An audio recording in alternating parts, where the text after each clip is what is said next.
যদি যাত্রাপথে কখনো কোনো ধাক্কা না খাও, তবে গন্তব্যের গুরুত্ব তুমি কিভাবে বুঝবে? যদি ভুলের সঙ্গে সংঘর্ষ না হয়, তবে সঠিক কিভাবে চিনবে? জীবনে এই দুটি কথা চিরদিন মনে রেখো। প্রথমত, রাগের বশে কোনো সিদ্ধান্ত নিও না। দ্বিতীয়ত, অতিরিক্ত আনন্দে ভেসে গিয়ে কাউকে কোনো প্রতিশ্রুতি দিও না। জয় শ্রী রাধে কৃষ্ণ। প্রিয় বন্ধুগণ, ভিডিও শুরু করার আগে আসুন আমরা সবাই একত্র হয়ে প্রার্থনা করি। যারা এই অমৃতবাণী শুনছেন, তাদের জীবনে ভগবানের কৃপা চিরকাল বজায় থাকুক এবং তাদের সকল দুঃখ কষ্ট দূর হোক। বন্ধুগণ, যদি আপনারা আমাদের চ্যানেলে প্রথমবার এসে থাকেন, তাহলে এক্ষুনি সাবস্ক্রাইব করে নিন আর শ্রীকৃষ্ণের জন্য এই ভিডিওটি লাইক করুন ও মন্তব্যে তার নামে জয়ধ্বনি দিন, কারণ আপনাদের এই ভক্তি এই যাত্রাকে আরও অলৌকিক করে তুলবে। জীবনে যখনই আমরা কঠিন সময়ে দরজায় এসে দাঁড়াই, তখন মনে প্রশ্ন জাগে, ভগবান কি আমার এই কষ্ট দেখছেন না? তিনি কেন আমার সমস্যা মেটাচ্ছেন না? কিন্তু মনে রেখো, যেমন দিনের পরে রাত আসে, তেমনি সুখ ও দুঃখও জীবনের সঙ্গী। জীবন আছে মানেই সংগ্রাম থাকবে। আর যখন মনে হবে সব পথ বন্ধ, তখন জেনে রেখো একটি দরজা আছে যা কখনো বন্ধ হয় না, আর সেটি হলো ভগবান শ্রীকৃষ্ণের দরজা। আশা রাখো পৃথিবীর কাছ থেকে নয়, ঈশ্বরের কাছ থেকে। আমি বলেছিলাম, হে প্রভু, আমার দ্বারা ভুল হয়েছে। শ্রীকৃষ্ণ বললেন, আমি ক্ষমাশীল। আমি বললাম, আমি খুব ক্লান্ত, খুব বিপদে আছি। শ্রীকৃষ্ণ বললেন, চিন্তা করো না, আমি তোমার আশ্রয় হব। আমি বললাম, আমি একা। শ্রীকৃষ্ণ বললেন, তুমি একা নও, আমি সদা তোমার সঙ্গে আছি। আমি বললাম, আমি খুব দুঃখী। শ্রীকৃষ্ণ বললেন, উপরে তাকাও, আমি এখানেই আছি, তোমার চারপাশে। যখনই ঈশ্বরকে মনে করো, তখন এই প্রার্থনা কখনো ভুলে যেও না, হে প্রভু, যদি কখনো আমি আপনার আঙ্গুল ছেড়ে দিই, তবে আপনি আমার কবজি ধরে রাখবেন। যদি কখনো আমি পথ হারাই, তবে আপনি আমাকে সঙ্গে নিয়ে চলবেন।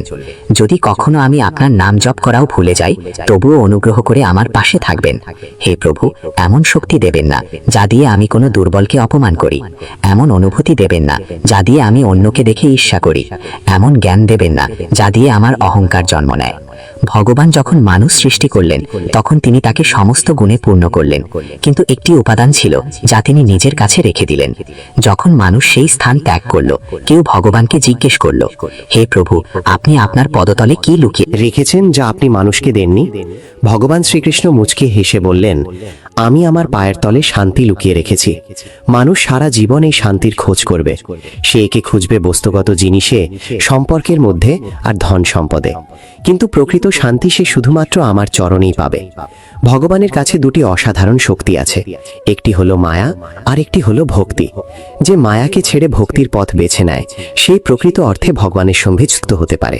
আর যখন কেউ তার চরণে মাথা নত করে, তখন ভগবান শ্রীকৃষ্ণ বলেন, বলো কি চাও, মায়া না ভক্তি? একবার কেউ ভগবানকে জিজ্ঞেস করেছিল, হে প্রভু, মায়া আর ভক্তির মধ্যে পার্থক্য কি? ভগবান হেসে বললেন, যদি তুমি অন্যদের নিজের ইচ্ছায় চালাতে চাও, তবে মায়া গ্রহণ করো, আর যদি তুমি আমাকে ভালোবাসার জোরে নত হতে দেখতে চাও, তবে ভক্তির পথ বেছে নাও। কারণ মায়া সেখানে থাকে যেখানে জীবে প্রভাব বিস্তার করে, আর ভক্তি সেখানে জন্মায় যেখানে আমি নিজে নত হই। ভগবান শ্রীকৃষ্ণ বলেন, মায়ার নৃত্যে এই জগৎ নাচে, কিন্তু যখন ভক্তি আসে, তখন আমি নিজেই নাচতে শুরু করি।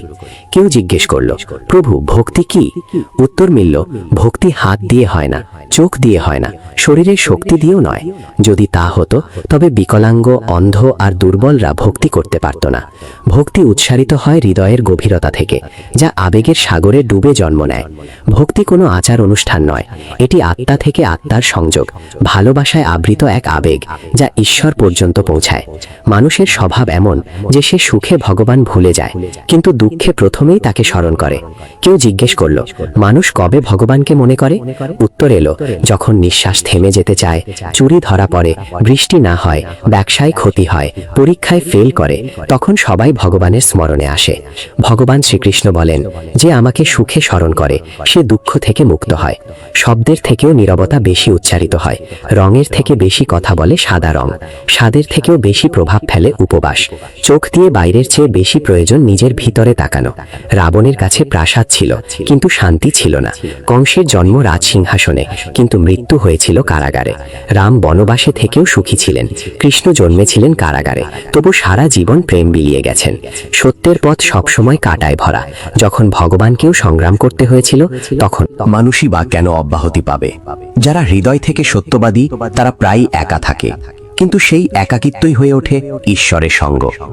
তাই জীবনের গ্রন্থে ধৈর্য সেই সুতো যা পৃষ্ঠাগুলোকে একসাথে বেঁধে রাখে। সীমা শুধু রেখা নয়, এটি এক পরিচয়, কখনো বন্ধুত্ব, কখনো শত্রুতা।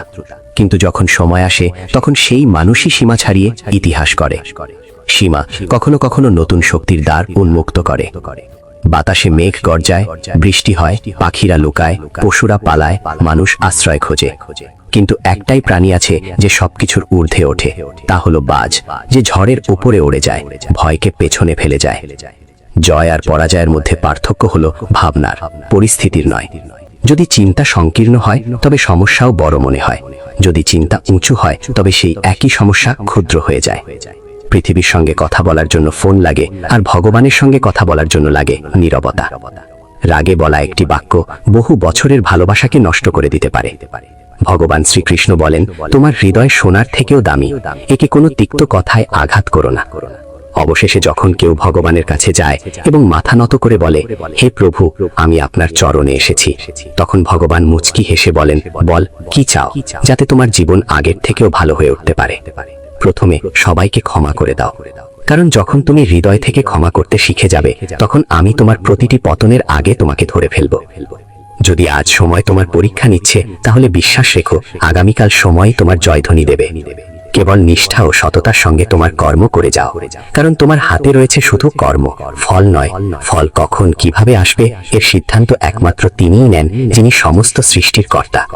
কথাটা ছোট মনে হলেও এর অন্তর্নিহিত অর্থ গভীর। একটা ভাঙা সমাজ আর একটা ছিন্ন ভিন্ন পরিবার কোনোদিনও নেতৃত্ব দিতে পারে না, কিন্তু নিজেদের মধ্যে লড়াই ঝগড়া করে তারা কাউকে না কাউকে রাজত্বের মুকুট পরিয়ে দেয়। যেখানে বয়োজ্যেষ্ঠদের ভালোবাসা আর সম্মান দেওয়া হয়, সেখানে ঈশ্বরের চিরস্থায়ী বসবাস হয়। যেখানে ভালোবাসা ভাগ হয়, সেখানে রামায়ণের সৃষ্টি হয়, আর যেখানে সম্পত্তি ভাগ হয়, সেখানে মহাভারতের কাহিনী রচিত হয়। যেদিন কোনো ব্যক্তি অন্যকে নিচে নামানোর কথা ভাবে, ঠিক সেদিন থেকে সে নিজেই পতনে পথে এগোতে শুরু করে। তখনই সমাজ তাকে মৌমাছিদের মতো শেখায়। একতায় কত গভীর শক্তি লুকিয়ে থাকে। একটা একক পাথর কিছুই করতে পারে না, কিন্তু সংগঠিত মৌমাছিদের দল গোটা বন দুলিয়ে দিতে পারে। একতা, ভালোবাসা আর সমষ্টিগত ভাবনাই জীবনের আসল শক্তি লুকিয়ে আছে। জীবন কাটানোর দুটি পথ আছে, একটা নিজের ইচ্ছেগুলো পূর্ণ করো, আর অন্যটা যা আছে তার মধ্যেই সত্যিকারের আনন্দ খোঁজো। এমন সহজ সরল হও যাতে সবাই তোমার পাশে বসতে পারে, আর এমন উঁচুতে ওঠো যাতে তুমি উঠলে সবাই অনুপ্রাণিত হয়। উড়ান জরুরি, যদিও বারবার পতন হোক না কেন। সংগ্রাম জরুরি, তা সে নিজের সঙ্গেই কেন না হোক। জীবনে জয় আর পরাজয়ের পার্থক্য শুধু চিন্তার মধ্যে থাকে। শ্রীকৃষ্ণ বলেন, যে পিতা থেকে সংগ্রাম আর মাতা থেকে সংস্কার নেয়, সেই এই পৃথিবীর প্রকৃত শিক্ষায় শিক্ষিত হয়। যদি ঈশ্বরে বিশ্বাস রাখো তবে যা লেখা আছে তাই পাবে, কিন্তু যদি নিজের উপর বিশ্বাস রাখো তবে ঈশ্বরও তোমার ইচ্ছে মতো লিখে দেন। রাগে বলা একটি মাত্র বাক্য বছরের পর বছরের সত্যকে মুছে দিতে পারে। তাই কখনো মনের কঠোরতাকে ভাষায় ঝরিয়ে দিও না। যদি ঈশ্বরকে পেতে চাও তবে এমন কাজ করো যাতে মানুষের আশীর্বাদ হয়ে ওঠো। যে যত মহানই হয়ে উঠুক, প্রকৃতি সবসময় ভারসাম্য বজায় রাখে। কোকিলকে সুর দিয়েছে তবে সৌন্দর্য কেড়ে নিয়েছে, ময়ূরকে রূপ দিয়েছে কিন্তু বাকরুদ্ধ করে দিয়েছে, মানুষকে ইচ্ছা দিয়েছে তবে সন্তুষ্টি কেড়ে নিয়েছে, আর সাধুকে সন্তুষ্টি দিয়েছে তবে জগৎ কেড়ে নিয়েছে। অহংকার এমন এক রোগ যা নির্লক্ষণেই মানুষকে শূন্য করে দেয়। হে মানব, যে হাজার হাজার মানুষকে মাটির সঙ্গে মিশিয়ে দিয়েছে, সে তোকে কি নয় করতে? যদি তুমি কষ্টে থাকো তাহলে বুঝে নাও ঈশ্বর চান তুমি জয়ী হও। কখনো কখনো দুর্বল হয়ে যাওয়াও একরকম শক্তি, কারণ এতে মন হালকা হয়। জীবনে নিজের সীমা চেনো, তা সে প্রেমের হোক বা রাগের। মনে রেখো, জিনিসগুলো ব্যবহার করার জন্য আর মানুষ ভালোবাসার জন্য, কিন্তু আমরা এটাই উল্টো করি। দুনিয়াটা অদ্ভুত, যার চোখে ঘুম আছে তার কাছে বিছানা নেই, আর যার কাছে বিছানা আছে তার চোখে ঘুম নেই। যার হৃদয়ে করুণা আছে তার হাতে দান করার কিছু নেই, আর যার হাতে প্রচুর অর্থ আছে তার হৃদয়ে সহানুভূতি নেই। কেউ নিজের প্রয়োজন ছাড়ে খাওয়ার জন্য দেয়, কেউ খাওয়ার জন্য আপনজনদেরই ছেড়ে দেয়। সফল হতে হলে কঠোর পরিশ্রম জরুরি। কেউ কেউ সফল হয়, আর যারা হতে পারে না তারা তাদের ব্যর্থতার জন্য পরিস্থিতিকে দোষ দেয়। কিন্তু সত্যিটা হলো, পরিস্থিতি কখনো চূড়ান্ত নয়, আমাদের চিন্তাভাবনাই চূড়ান্ত হয়। প্রজাপতি আর মাছি দুজনেরই রস গ্রহণ করার ক্ষমতা আছে, কিন্তু একজন ফুল থেকে অমৃত নেয়, অন্যজন ময়লা থেকে। এই ভাবনাই জীবনের দিশা ঠিক করে দেয়। শ্রীকৃষ্ণ বলেন, যদি তোমার চিন্তা উঁচু হয় তবে জীবনের প্রতিটি সমস্যা ক্ষুদ্র হয়ে যায়। এই জীবন তোমাকে পরাজিত হওয়ার জন্য নয়, বরং সংগ্রাম করে জেতার জন্য দেওয়া হয়েছে। কারণ যে সত্যিকারে মনে নিজের কর্মে লিপ্ত থাকে সে কখনো খালি হাতে ফেরে না। কারণ যে জীবন দিয়েছে সে সবকিছু শেষে ফিরিয়ে দেয়। একটা প্রজাপতি যখন কোমল ফুলের কাছে পৌঁছায় তখন শুধু তার অমৃত গ্রহণই নয় হরে না, বরং তার সৌন্দর্যও ছড়িয়ে দেয়। আর মাছি সরাসরি ক্ষতের উপর বসে আর সেই ক্ষতকে আরো সংক্রমিত করে তোলে। এই পার্থক্য কেবল দৃষ্টিভঙ্গির। যদি মানুষ সঠিক চিন্তা ও পথ বেছে নেয় তাহলে পথ কষ্টকর হলেও লক্ষ্যে পৌঁছানোর আশা প্রবল হয়। কিন্তু যদি পথ ভুল হয় তবে ধপলন হলেও মন শান্তি পায় না। জীবনে এই সিদ্ধান্ত তোমাকেই নিতে হবে, তুমি আলো চাইবে না অন্ধকারে ডুবে থাকবে। সৎ মানুষকে তার সত্য প্রমাণ করতে সবসময় বেশি কথা বলতে হয়, অথচ মিথ্যেবাদীরা হাসি মুখে সব জিতে নেয়। সংকীর্ণ মানসিকতা সন্দেহর আগুন জ্বালায় আর উদার মানসিকতা আলো ছড়ায়। শ্রীকৃষ্ণ বলেন, যদি তুমি জীবনে স্থায়িত্ব চাও তবে এমন হও যেন লবণের মতো, চোখে না পড়লেও স্বাদের মধ্যে সর্বত্র বিরাজ করে। যত উঁচুই হোক গন্তব্য, পথ সবসময় নিচ থেকে শুরু হয়। আর যদি সংকল্প দৃঢ় হয় তবে পৌঁছানো নিশ্চিত। যারা মিষ্টি ভাষায় কথা বলে আর সবসময় প্রশংসা করে তারাই তোমার আপন। এটা জরুরি নয়, কারণ মিষ্টি কথার আড়ালে অনেক সময় স্বার্থ লুকিয়ে থাকে। প্রশংসা বিনামূল্যে আসে না, তার পিছনে কিছু না কিছু মূল্য থাকে। এই দুনিয়ায় যারা তোমার প্রশংসা করে তারা প্রায়শই তোমার থেকে কিছু না কিছু চায়। তাই শ্রীকৃষ্ণ বলেন, সব ঝকঝকে বস্তু সোনা হয় না, তাই সতর্কভাবে এগো। চোখ অনেক সময় মিথ্যাকে সত্য রূপ দেয়, তাই চোখ দিয়ে দেখো, কিন্তু চোখ বুঝে বিশ্বাস করো না। দুনিয়ায় অনেক সময় যা দেখা যায় তা আদৌ সত্য হয় না। রাগ মানুষকে ভেতর থেকে গিলে ফেলে। যখন কেউ অতিরিক্ত রেগে যায় তখন নিজেরাই তার থেকে দূরে সরে যায়। রাগ এলে বুদ্ধি বিদায় নেয়। আর যদি তুমি নিজের রাগ নিয়ন্ত্রণে রাখতে না পারো তবে জীবনের বড় চ্যালেঞ্জগুলোর মুখোমুখি কিভাবে হবে? যদি জীবনের সত্যিকারের বন্ধু পেয়ে যাও তবে তাকে ধরে রাখো, কারণ ভালো মানুষ বারবার আসে না। ব্যথা শুধু যন্ত্রণা দেয় না, অভিজ্ঞতার উপলব্ধিও দেয়। যন্ত্রণাই জীবনের প্রকৃত বিদ্যালয়। যদি তুমি স্থির করো যে 3 ঘন্টা ঘুমিয়ে উঠে পড়বে, তবে আত্মা নিজেই সেই সময় তোমায় জাগিয়ে দেবে। মানুষের মধ্যে অদ্ভুত শক্তি লুকিয়ে আছে। যৌবন যে কাউকে দাও, কিন্তু বার্ধক্য ঈশ্বরকে দাও। কারণ যৌবনে আমরা ভুল করি আর বার্ধক্যে সেই ভুল থেকে শিক্ষা নেই। যখন আমাদের শক্তি থাকে আমরা ভুল করি, আর সেই শক্তি চলে গেলে আমরা সদ্গুণের কথা বলতে শুরু করি। চিন্তা করো, তুমি কি নিজের চিন্তায় নিজের জীবন চালাচ্ছ, না অন্যের কথা মতো চলছে তোমার জীবন? জীবন বাহ্যিকতা নয়, গভীরতায় লুকিয়ে থাকে। অনেক মানুষ মিষ্টি কথা বলে কিন্তু দরকারে মুখ ঘুরিয়ে নেয়। সব হাসি মুখ তোমার আপন নয়, সব সহানুভূতির কথা বলার পেছনে সত্যিকারের মঙ্গল থাকে না।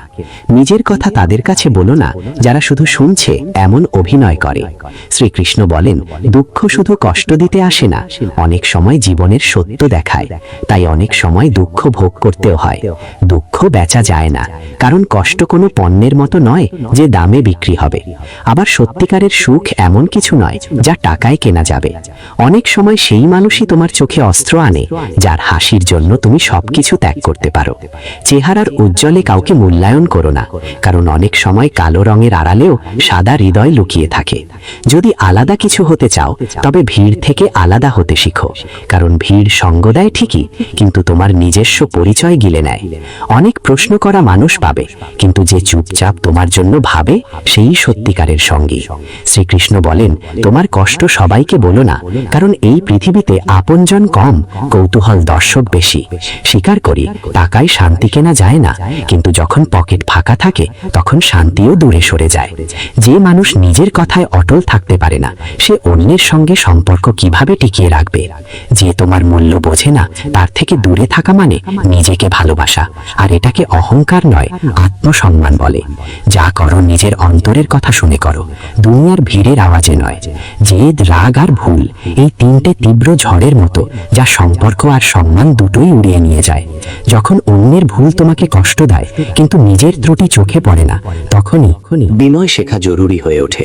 আমি বিশ্বাস করি সেই মুখগুলিকে যারা মিথ্যে বলার সময় ভাবে সামনে দাঁড়ানো মানুষ কিছুই বুঝছে না। টাকা উপার্জনকারী প্রতিটি গলিতে দেখা মেলে, কিন্তু বোধ, প্রজ্ঞামান বিরল। মানুষ নিজের বিশ্বাস দিয়ে নিজেকে গড়ে তোলে। যেমন ভাবনা তেমন জীবন।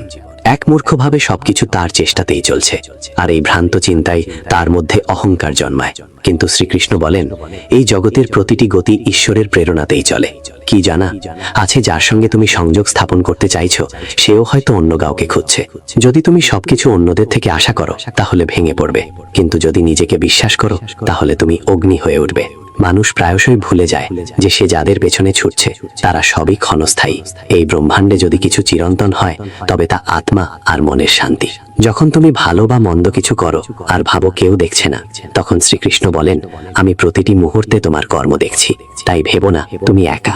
যখন মন বলে যেমন তার তেমন আচরণ করো, তখন হৃদয় বলে আমরাও যদি তার মতো হয়ে যাই তাহলে আমাদের আর তাদের মধ্যে পার্থক্যটা কোথায়? শুধু টাকা জমিও না, দোয়াও জড়ো করো, কারণ টাকায় শুধু জিনিস আসে, কিন্তু দোয়ায় আসে ভালোবাসা, সুস্থতা আর শান্তি। এই মুহূর্তটা যা তোমার কাছে আছে তাকে পুরোপুরি কাজে লাগাও, কারণ যদি তুমি সঠিক সময়ের অপেক্ষায় থাকো তাহলে সারা জীবন শুধু অপেক্ষার মধ্যেই কেটে যাবে। ভিডিওটি শেষ পর্যন্ত দেখার জন্য আপনাকে অসংখ্য ধন্যবাদ। আশা করি আজকের এই আলোচনা আপনার ভালো লেগেছে এবং আপনার জীবনে ভক্তির শক্তি আরও বাড়িয়ে তুলবে। যদি ভিডিওটি ভালো লেগে থাকে তাহলে অবশ্যই লাইক দিন, শেয়ার করুন এবং আপনার মতামত কমেন্টে জানাবেন। আর যদি এখনও সনাতন মিডিয়া চ্যানেলটি সাবস্ক্রাইব না করে থাকেন তাহলে এখনই সাবস্ক্রাইব করে নিন, কারণ আমরা নিয়মিত এমন ভক্তিমূলক ও ধর্মীয় ভিডিও নিয়ে আসি। ধন্যবাদ। সবাই ভালো থাকুন। জয় শ্রীকৃষ্ণ।